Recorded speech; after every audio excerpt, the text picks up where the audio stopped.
Hello' everyone, আপোনালোকে চাবলৈ আৰম্ভ কৰিছে আপোনালোকৰ আপোন চেনেল ইগাৰ এডুকেশ্যন আৰু মই অভিজিত মজুমদাৰ। আজি এটা টপিক লৈ আহিছোঁ আৰু সেই টপিকটো আপোনালোকে জানে সেই টপিকটোৰ ওপৰত প্ৰশ্ন আহিলে এটা চেপ্টাৰৰ পৰা যথেষ্টখিনি প্ৰশ্ন আহে। টপিকটো হৈছে কাৰ্ড, যাক আমি টাস্কপাৰ্ট বুলি কওঁ। আৰু টাস্কপাৰ্টৰ প্ৰশ্ন বিশেষকৈ প্ৰবাবিলিটিত আমি দেখিবলৈ পাওঁ। আৰু প্ৰবাবিলিটিত টাস্কপাৰ্টৰ প্ৰশ্ন আমি আগৰ পৰা স্কুলৰ দিনৰ পৰা আমি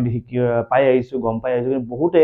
কাৰ্ডৰ নামবোৰ নাজানে, কাৰণ কাৰ্ডৰ যদি নামখিনি নাজানে তেতিয়া প্ৰবেবিলিটি যিটো কাৰ্ডৰ প্ৰশ্ন আহিব সেই প্ৰশ্ন তেওঁলোকে কৰিব নোৱাৰে। কাৰণ কাৰ্ডৰ নামসমূহ বিতংভাৱে জানিব লাগিব আৰু কাৰ্ডৰ কিছুমান আৰু বিশেষত্ব আছে, বিশেষত্বখিনি আপুনি জানিব লাগিব। তেতিয়াহে কাৰ্ডৰ প্ৰশ্ন যদি আপোনাৰ পৰীক্ষাত আহে আপুনি কৰি থৈ আহিব পাৰিব। তো পলম নকৰি আৰম্ভ কৰিছোঁ আজি আমাৰ এটা ক্লাছ, আৰু ক্লাছটোত কাৰ্ড আৰু টাস্কপাৰ্টৰ বিষয়ে আমি পঢ়িম। ঠিক আছে, তো কাৰ্ড আৰু টাস্কপাৰ্টৰ বিষয়ে আপোনালোকে জানিব লাগিব। এডিআৰই পৰীক্ষাত গ্ৰেড 3 আৰু গ্ৰেড 4 দুটা পাৰ্টতে এই বস্তু লাগিব। আপুনি গ্ৰেড 3 ষ্টুডেণ্ট এইটো আপুনি চাব লাগিব, গ্ৰেড 4 ষ্টুডেণ্ট যদি আপুনি চাব লাগিব। অ'কে, আৰম্ভ কৰিছোঁ। আমাৰ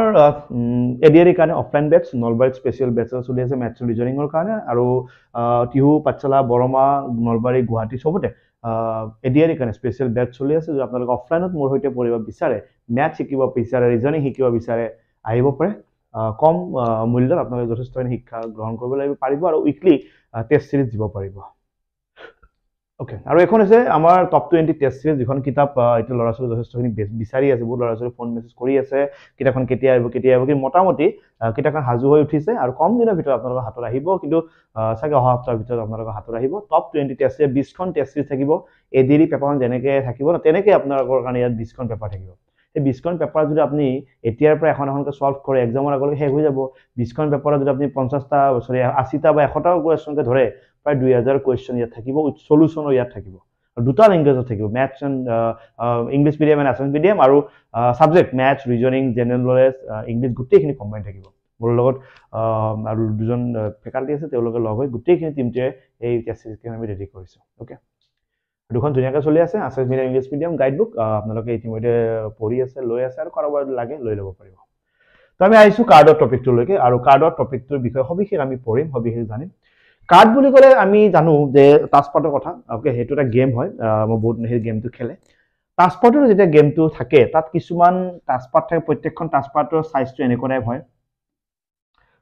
টাস্কপাৰ্টৰ এই জেগাখিনিত আমাৰ কিছুমান নাম্বাৰ থাকে, নতুবা কিছুমান লেটাৰ থাকে। কিছুমানত এই জেগাখিনিত ডায়েগ্ৰাম থাকে, কিবা ছবি থাকে। অ'কে, কিছুমান ডায়েগ্ৰাম ইয়াত থাকে, কাৰোবাৰ ছবি, কাৰোবাৰ কিবা কিবি এনেকুৱা টাইপ থাকে। আৰু তাতেই যদি কাৰ্ড আছে, সেই কাৰ্ডক আমি যেতিয়া অসমীয়াত কি বুলি কওঁ, টাস্কপাৰ্ট বুলি কওঁ। সেই টাস্কপাৰ্টৰ বিশেষকৈ এটা চেপ্টাৰত ইয়াৰ ওপৰত প্ৰশ্ন আহে, আৰু সেই চেপ্টাৰটো হৈছে প্ৰবেবিলিটি। এই চেপ্টাৰটোৰ নাম হৈছে প্ৰবেবিলিটি। আৰু প্ৰবেবিলিটি বুলি ক'লে আপোনালোকে মনত ৰাখিব, তাক অসমীয়াত আমি কি বুলি কওঁ, সম্ভাৱিতা বুলি কওঁ। সম্ভাৱিতাৰ যেতিয়া প্ৰশ্ন আহে, কাৰ্ডৰ প্ৰশ্নটো যথেষ্টখিনি তাৰ লগত ৰিলেট হৈ থাকে, আৰু আমি প্ৰবেবিলিটিৰ প্ৰশ্ন বা সম্ভাৱিতাৰ প্ৰশ্ন বুলি ক'লে কাৰ্ডৰ প্ৰশ্নটো সদায় মনত আহে। হয়, তো আমি এইকাৰণে চেষ্টা কৰিম কাৰ্ডৰ বিষয়ে পঢ়িবৰ কাৰণে। আৰু আপোনালোকে আমাৰ যোনটো Telegram channel maths with Abhijit sir, সেই টেলিগ্ৰাম চেনেলত জইন হৈ থাকিব, কাৰণ তাতে এটা নতুন পেটাৰ্ণ আৰম্ভ কৰিছোঁ। আপোনালোকে চাগে অলৰেডি আপডেটটো পাইছে। আৰু সেইটো হৈছে কি, আমি 500টা MCQ দিয়া প্লেন কৰি আছোঁ, ফ্ৰী মেথছৰ। অ'কে, ইটছ ফ্ৰী, ই কমপ্লিট ফ্ৰী হ'ব। আৰু এইটো পাবৰ কাৰণে আপোনালোকে ইয়াত এটা PDF পাব। সেই PDFটো ক'ত পাব, মেথছ উইথ অভিজিত ছাৰ যোনটো Telegram channel, maths with Abhijit sir Telegram channel আপুনি খুলিব লাগে, তাত গৈ যাব লাগে। তাত আপুনি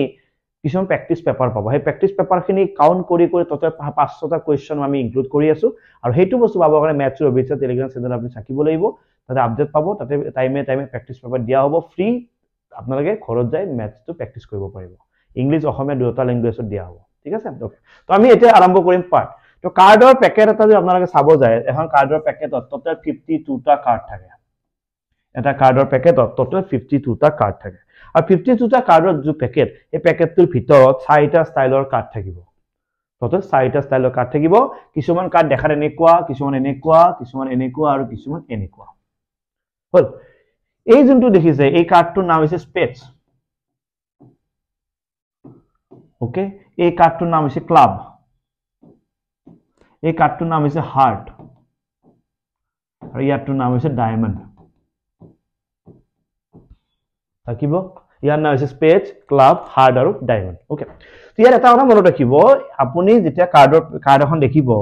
কাৰ্ডখনৰ ক'ৰবাত কণাত বা মাজত এই চিম্বলটো দেখিব, তেতিয়া গম পাব এই কাৰ্ডখনৰ নাম হৈছে স্পেটছৰ কাৰ্ড হয়। ঠিক আছে, আৰু এই চিম্বলটো যেতিয়া ক'ৰবাত থাকিব, এই চিম্বলটো সদায় কি কালাৰত থাকিব, ব্লেক কালাৰত থাকিব। দেখিছে ইয়াত ব্ল্যাকত আছে আৰু যোনটো ক্লাবৰ নিজা কালাৰটো হৈছে ব্ল্যাক আৰু হাৰ্টৰ নিজা কালাৰটো হৈছে ৰেড আৰু ডায়মণ্ডৰো নিজা কালাৰটো হৈছে ৰেড মনত থাকিব এটা কাৰ্ডৰ পেকেটত টোটাল 52টা কাৰ্ড থাকিব ইয়াত 4টা স্পেচিছৰ কাৰ্ড থাকিব প্ৰথমটোৰ নাম হৈছে স্পেচ তাৰ পিছৰটোৰ নাম হৈছে ক্লাব তাৰ পিছৰটো হৈছে হাৰ্ট আৰু লাষ্টৰটোৰ নাম হৈছে ডায়মণ্ড ঠিক আছে ক্লিয়াৰ স্পেচৰ কালাৰটো ব্ল্যাক ক্লাবৰ কালাৰটো ব্ল্যাক হাৰ্টৰ কালাৰটো ৰেড আৰু ডায়মণ্ডৰ কালাৰটো ৰেড ওকে তো এটা কাৰ্ডৰ পেকেটত এই সিম্বল থকা কাৰ্ড টোটাল আপুনি 13খন দেখা পাব কাৰ্ডৰ পেকেটত এই সিম্বলটো থকা কাৰ্ড আপুনি 13খন দেখা পাব কাৰ্ডৰ পেকেটত এইটো সিম্বল থকা কাৰ্ডো আপুনি 13খন দেখা পাব আৰু ডায়মণ্ডৰ কাৰ্ডো আপুনি 13খন দেখা পাব দ্যাট মিন্স এটা কাৰ্ডৰ পেকেটত 4টা ষ্টাইলৰ কাৰ্ড থাকে আৰু 4টা ষ্টাইলৰ কাৰ্ডৰ নাম হৈছে স্পেচ ক্লাব হাৰ্ট আৰু ডায়মণ্ড আৰু প্ৰতিটো কাৰ্ড কেখনকে থাকিব 13খনকৈ কাৰ্ড থাকিব ঠিক আছে আপুনি যেতিয়া ইয়াৰ কাৰ্ড বিচাৰিব যাব ইয়াৰ এখন স্পেশাল কাৰ্ড থাকিব যাৰ নাম হৈছে কিং কাৰ্ড এই কাৰ্ডখনত কি লিখা থাকে কে লিখা থাকে কাৰ্ডখন এনেকুৱা সাপোজ ইয়াতে কে লিখা থাকিব লগত এইটো সিম্বল থাকিব তেতিয়া আমি গম পাবো যে এইটো স্পেচৰ ৰজা হয় কিং মানে ৰজা স্পেচৰ ৰজা কাৰ্ড এটো দেখাত এনেকুৱা ক্লিয়াৰ হ'ব সিমিলাৰলি ইয়াৰ যদি আপুনি চাব যায় ইয়াৰ আৰু এখন কাৰ্ড থাকিব সেই কাৰ্ডখনৰ নাম হৈছে কুইন যাত কি লিখা থাকিব কিউ লিখা থাকিব কুইন মানে ৰাণী কাৰ্ড ঠিক আছে ইয়াৰ সিম্বল থাকিব ইয়াৰ এটো কালাৰ থাকিব লগতে কিউ লিখা থাকিব তেতিয়া গম পাবো এই কাৰ্ডখনৰ নাম হৈছে কুইন কাৰ্ড অথবা ৰাণী কাৰ্ড ঠিক আছে তাৰ পিছৰ এটা কাৰ্ড থাকিব সেই কাৰ্ডটোৰ নাম হৈছে জেকটো এনেকে জে লিখা থাকিব জেক মানে গোলাম মিনিং কৰে ইয়াতে ওকে গোলাম তো ইয়াতে এখন থাকিব কিং কাৰ্ড এখন থাকিব কুইন কাৰ্ড আৰু এখন থাকিব জেক অৰ্থাৎ গোলাম কাৰ্ড ক্লিয়াৰ ঠিক আছে আৰু এই তিনিখন কাৰ্ড যেটা আপুনি চাব এই তিনিখন কাৰ্ডত কি হ'ব কে লিখা যিখন কাৰ্ড এই কাৰ্ডখনৰ ৰজাৰ মুখখন অকা থাকিব এজন ৰজাৰ মুখ এখন অকা থাকিব ৰাণী কিউ লিখা যিখন কাৰ্ড থাকিব তো ৰাণী এগৰাকীৰ মুখখন অকা থাকিব জে লিখা যিখন কাৰ্ড যাক আমি গোলাম বুলি কৈছো তাত গোলামৰ ছবিখন অকা থাকিব মুখখন অকা থাকিব আৰু এই কিং কুইন আৰু জেক এই তিনিখনৰ নিজৰ নিজৰ মুখখন অকা থাকে বাবে এই তিনিখন কাৰ্ডৰ এটা নিজৰ নাম আছে এই কাৰ্ডখনক কি বুলি কয় ফেস কাৰ্ড বুলি কোৱা হয় কি বুলি কোৱা হয় ফেস কাৰ্ড বুলি কোৱা হয় মনত থাকিব ক্লিয়াৰ সিমিলাৰলি কিং কাৰ্ডখনে ইয়াৰ থাকিব এখন কে কাৰ্ড ইয়াৰ এখন থাকিব কিউ কাৰ্ড আৰু ইয়াৰ এখন কি থাকিব জে কাৰ্ড কেৱল ইয়াৰ কিঙৰ লগত ইয়াৰ সিম্বল থাকিব গৰে ইয়াৰ কি কেটো কাৰ্ড হ'ব ক্লাবৰ কিং কাৰ্ড হ'ব ক্লাবৰ কুইন কাৰ্ড হ'ব ক্লাবৰ জে কাৰ্ড হ'ব ঠিক আছে আৰু এই তিনিখনক আমি কি বুলি কম ফেস কাৰ্ড বুলি কম কাৰণ আমি জানো যে এই তিনিখন যতে থাকে ইহতৰ মুখ কেখন কাৰ্ডখনৰ ভিতৰত অকা থাকিব ইহত তিনিখনৰ নাম হৈছে ফেস কাৰ্ড ইয়াৰ থাকিব এখন কিং কাৰ্ড এখন কুইন কাৰ্ড আৰু এখন জে কাৰ্ড আৰু ইহত তিনিটাক আমি কি বুলি কম ফেস কাৰ্ড বুলি কম সিমিলাৰলি ইয়াৰ এখন থাকিব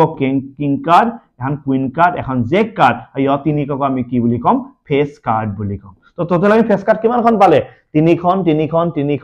টোটাল কেইখন ফেস কাৰ্ড 12খন ফেস কাৰ্ড বিৰাট ইম্পৰ্টেন্ট পৰীক্ষা দিয়াৰ ওপৰতে প্ৰশ্ন আহে কিমানখন ফেস কাৰ্ড আছে 12খন আৰু 12খনৰ মনত ৰাখিব এই তিনিখন কি কালাৰ হয় ব্ল্যাক কালাৰ তো ব্ল্যাক ফেস কাৰ্ড বুলি ক'লে কেইখন লিখিব আপুনি 6খন লিখিব ৰেড ফেস কাৰ্ড বুলি ক'লে কেইখন লিখিব 6খন লিখিব মনত থাকিব টোটাল ফেস কাৰ্ড 12খন থাকিব কলা ফেস কাৰ্ড 6খন থাকিব আৰু ৰঙা ফেস কাৰ্ড 6খন থাকিব ঠিক আছে ইয়ালৈকে বুজি পাইছে আৰু কেইখনমান কাৰ্ড আছে ইয়ালৈকে বুজি পাইছে ইয়াৰ পিছৰ কাৰ্ডখনৰ নাম কি ইয়াৰ পিছৰ কাৰ্ডখনৰ নাম হৈছে এখন এস কাৰ্ড থাকিব এ সি ই যত কেপিটেল এ লিখা থাকিব ঠিক আছে ইয়াৰ এখন এস কাৰ্ড থাকিব এ সি ই যত কেপিটেল এ লিখা থাকিব ওকে ইয়াৰ দুটাৰ এখন এস কাৰ্ড থাকিব ওকে এ সি ই ইয়াতো লিখা থাকিব কেপিটেল এ ইয়াতো লিখা থাকিব কেপিটেল এ ঠিক আছে ওকে টোটাল কেখনকে আছিল 13খনকৈ আছিল কেখন কলো মই টোটাল 4খন কোৱা হৈ গল এতিয়া আৰু কেখনমান কাৰ্ড বাকি আছে কেখনকে আছে সবৰে 9খন কাৰ্ড বাকি আছে আৰু এই 9খন কাৰ্ডৰ এটা স্পেশাল নাম আছে ইহতক কি বুলি কয় নাম্বাৰড কাৰ্ড বুলি কয় কিয় নাম্বাৰড কাৰ্ড বুলি কয় কাৰণ ইহতৰ এটা যিকেখন কাৰ্ড আহিব তা সংখ্যা লিখা থাকিব 2 ৰ পৰা 2 3 4 5 6 7 8 9 আৰু থাকিব 10 দ্যাট মিন্স টোটাল কিমানখন আছে 9খন তো ইয়া 2 ৰ পৰা 10 লৈকে ইয়াৰো থাকিব আৰু ইয়াৰো থাকিব ক্লিয়াৰ প্ৰথম তিনিখন ফেস কাৰ্ড কিং কুইন আৰু জেক এখন থাকিব এক্সট্ৰা কাৰ্ড যাক আমি এস বুলি কওঁ যত এ লিখা থাকিব আৰু বাকি 9খন কাৰ্ড আছে সংখ্যা কাৰ্ড যত সংখ্যা লিখা থাকিব কোৰ পৰা 2 ৰ পৰা 10 লৈকে সংখ্যা লিখা থাকিব ঠিক আছে 2 ৰ পৰা 10 লৈকে সংখ্যা লিখা থাকিব ক্লিয়াৰ পাইছো বুজি ওকে কাৰ্ডখনৰ নাম গম পাইছে আপুনি এটা আপোনাৰ পৰীক্ষা কিংকে হৰি আপোনাৰ হুদিব ৰেড কালাৰৰ 5 নম্বৰ কাৰ্ড ৰেড কালাৰৰ 5 নম্বৰ কাৰ্ড বুজি পাইছে ইয়াৰো 5 আছে ইয়াৰো 5 ইয়াৰো 5 ইয়াৰো 5 কিন্তু হিয়তে ৰেড কালাৰৰ 5 নম্বৰ ৰেড কালাৰৰ 5 নম্বৰটো ইয়াৰ আছে হাৰ্টৰ আছে ৰেড কালাৰৰ 5 নম্বৰ কাৰ আছে ডায়মণ্ডৰ তো কিখন পালে দুখন পালে কেনে কব অনলি 7 বুলি কব আৰু একো কোৱা নাই অনলি 7 মানে কি 7 নম্বৰ কিমান বাৰ আছে 4 বাৰ তো আমি 4 লিখিব লাগিব এই কোৱেশ্চনটো আহিলে আপুনি বুজি পাব প্ৰথমতে আমি জানি থৈ দিও total card 52 তাৰ ভিতৰত 4টা স্পেচিছ আছে এটাৰ নাম হৈছে স্পেচ তাৰ কালাৰ ব্ল্যাক তাৰ 13 খন থাকিব এটা হৈছে ক্লাব তাৰ কালাৰ ব্ল্যাক তাৰ 13 খন থাকিব এটা হৈছে হাৰ্ট তাৰ কালাৰ ৰেড 13 খন থাকিব এটা ডায়মণ্ড তাৰ কালাৰ ৰেড 13 খন থাকিব ঠিক আছে সবৰে তিনিখন স্পেশাল কাৰ্ড থাকিব যাক আমি ফেস কাৰ্ড বুলি কম হেতু হৈছে কিং কুইন আৰু জেক ওকে ৰজা ৰাণী আৰু গোলাম সবৰে থাকিব তিনিখনকৈ টোটাল ফেস কাৰ্ড কিমানখন 12 খন সবৰে এক্সট্ৰা স্পেশাল কাৰ্ড থাকিব জানো এস কাৰ্ড যত এ লিখা থাকিব 4টা ওকে যদি কালাৰ হলে আপনি কালাৰ মতে মিলাই লব লাগিব আৰু বাকি নখন হৈছে নাম্বাৰ কাৰ্ড যত 2 ৰ পৰা 10 লৈকে সংখ্যা থাকিব সবৰে 2 ৰ পৰা 10 লৈকে সংখ্যা লিখা থাকিব এখানে হৈছে কাৰ্ডৰ ডিটেইলছ আৰু এই কাৰ্ডৰ ডিটেইলছ কিনি চাই আপনি কব লাগে যে ইয়াৰ ওপৰত কি প্ৰশ্ন আহে আপোনাক মই এটা প্ৰশ্ন দেখাম one card is drawn at random from a pack of 52 card okay total 52 ta card ase what is the probability that the card drawn is a face card total card to ase 52 ta hol ar probability pattern to ki jana jeta tum সম্ভাৱিতা বা probability hudibo total to apni tolot likhibo lage to total kiman ta 52 ta tolot likhok tasot ki hudise face card kiba wrong hudise neki huda nai to ami janu সবৰে তিনিখন কৈ face card আছিল total face card কিমান আছিল 12 খন এইটো হৈছে কলা ৰঙৰ ৰঙা ৰঙৰ ইয়াতে কিবা ৰং উদিছে নেকি ইয়াতে কোৱা ইয়াতে কলা হলো মই আপত্তি নাই ৰঙা হলো আপত্তি নাই মুঠতে কম যে ফেস কাৰ্ড কিমানটা তো ফেস কাৰ্ড আমাৰ কিমানটা 12টা তলত তুমি লিখিবা টোটাল কাৰণ প্ৰবাবিলিটি নিয়মে আছে তলত টোটাল লিখিব লাগে আৰু যেটো প্ৰশ্ন উদিব ফেস কাৰ্ড কিমানখন আছে 12 খন তাক লিখিবা ওপৰত এপি আনসাৰ ইজ 12/52 কাটাকাটি কৰা 2 দি যাব 6 বাৰ 2 দি যাব 26 বাৰ 2 দি যাব 3 বাৰ 2 দি যাব 13 আৰু ওপৰত কি দেখিলে 3 তলত কি দেখিলে 13 3/13 option B is the correct answer clear পাইছো বুজি one card is drawn from a well shuffled deck of 52 card আকৌ কি কৈছে তলত কি বহিব 52 বহিব clear the probability of getting a king of red color সাবদে king of red color আমি জানো কিং তো 4খন থাকে ন 4খন কিং থাকে প্ৰথম কিংখন হৈছে ব্ল্যাক কালাৰৰ সেকেন্ড কিংখন ব্ল্যাক কালাৰৰ থাৰ্ড খন হৈছে ৰঙা কালাৰৰ লাষ্টৰ খন হৈছে ৰঙা কালাৰ অকল যদি কিং বুলি কলে হয় আপুনি 4 লিখিলে হয় কি হিয়তে কয় যে কিং অফ ৰেড কালাৰ ৰঙা কালাৰৰ কিং এ লব লাগে তো ৰঙা কালাৰৰ কিং কেইখন আছে দুখন আছে তো আপুনি কি লিখিবা ওপৰত 2 লিখিব ক্লিয়াৰ 2 দি যাব একবাৰ 2 দি যাব 26 বাৰ the answer is 1/26 option a is the correct answer clear পাইছো বুজি এটো সব a card is drawn from a well shuffled deck of 52 playing card again তলত কি লিখিম আমি 52 কাৰণ আমি জানো টোটালটো তলত লিখিব লাগে the probability of getting a non face card কি বুলি কৈছে non face card আমি জানো টোটাল 52 টা কাৰ্ডৰ কিমানখন ফেস কাৰ্ড 12 খনক আমি ফেস কাৰ্ড বুলি কম বুজি পাইছে না নাই টোটাল 52 টা কাৰ্ড আছে তাৰে 12 খনক আমি ফেস কাৰ্ড বুলি কম আৰু বাকি এখানে আমি কি বুলি কম non face card that means কি 52 ৰ পৰা 12 খন যদি মই গুছাই দিও ইয়াত কেখন থাকিল 40 খন এই 40 খনৰ কিন্তু ফেসটো আকা না থাকে এই 12 খনৰ কাৰ্ডৰ ভিতৰতে ৰজা ৰাণী আৰু গোলামৰ মুখখন অকা থাকে বাকি 40 টাৰ কিন্তু অকা না থাকে তো ওপৰত আপনি কি লিখিব 40 কাৰণ ইয়াতে নন ফেস কাৰ্ড বুলি কৈছে বুজি পাইছে ইয়াক 2 দি কাটিলে 20 বাৰ ইয়াক 2 দি কাটিলে 26 বাৰ 2 দি কাটিলে 10 বাৰ 2 দি কাটিলে 13 বাৰ তো ওপৰত আছে 10 তলত আছে 13 option B is the correct answer এটা আপোনাৰ কাৰণে কাৰ্ডৰ প্ৰশ্ন ইজি হৈ গৈছে